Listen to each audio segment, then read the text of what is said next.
Le Seigneur dit à l'ange de l'église de Thyatire, ce que vous avez retenez-le jusqu'à ce que je vienne. 2,25.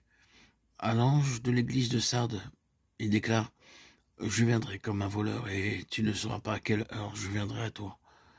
Et à l'ange de l'église de Philadelphie, le Seigneur met en garde, je viens rapidement. Le Seigneur parle de son retour à ces trois églises. Nous présumons donc que le caractère particulier de ces trois églises se manifestera jusqu'à son retour. L'église de Laodicée est la dernière de la liste. Ce qui la caractérise continuera d'exister avec l'état des trois églises déjà citées, jusqu'au retour du Seigneur. Étant donné que le Seigneur parle de son retour aux trois églises de Thyatire, de Sardes et de Philadelphie, le moment de ce retour doit être de plus en plus imminent.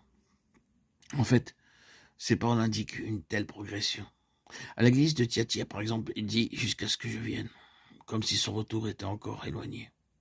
À l'église de Sardes, cependant, le Seigneur déclare « je viendrai sur toi », voulant dire que son retour est plus défini. À l'église de Philadelphie, il déclare « je viens rapidement », voulant nous montrer que son retour est imminent. C'est pour cette raison que l'église doit veiller et doit se préparer pour rencontrer le Seigneur.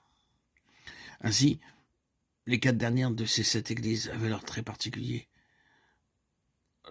Ils continueront d'exister jusqu'au retour du Seigneur. Cela ne signifie pas, bien sûr, que ces 4 églises apparaîtront simultanément et demeureront avec les autres jusqu'au retour du Seigneur. L'église de Thyatire est levée, ensuite l'église de Sardes est levée, suivie par l'église de Philadelphie, et pour terminer, par celle de Laodicée. Celles qui ont été levées avant les autres ne disparaîtront pas lorsque les autres arriveront. Au contraire, toutes existeront jusqu'au retour du Seigneur. En d'autres termes, elles seront levées à différentes époques, mais leur terme surviendra au même moment. Au commencement, nous avons dit que la principale raison de notre étude du livre de l'Apocalypse était de connaître qui est Jésus-Christ. Si nous avions une seule ambition dans le domaine spirituel, ce serait de chercher à connaître le Seigneur avec ceux qui aussi le connaissent, lui. Connaître le Seigneur n'est pas un mot vide de sens. Nul parmi ceux qui le connaissent vraiment ne peut manquer de tomber à ses pieds.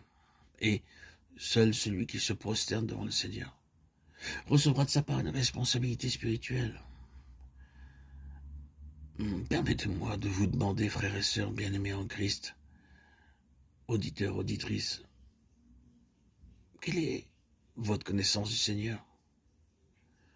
Mes chers amis, quel fardeau avez-vous pour l'Église de Dieu aujourd'hui? Si vous êtes fidèles et retenez ce que vous avez en demeurant ferme dans la foi, alors vous resplendirez comme les étoiles dans le ciel, et vous deviendrez des vases utiles dans la main droite du Seigneur.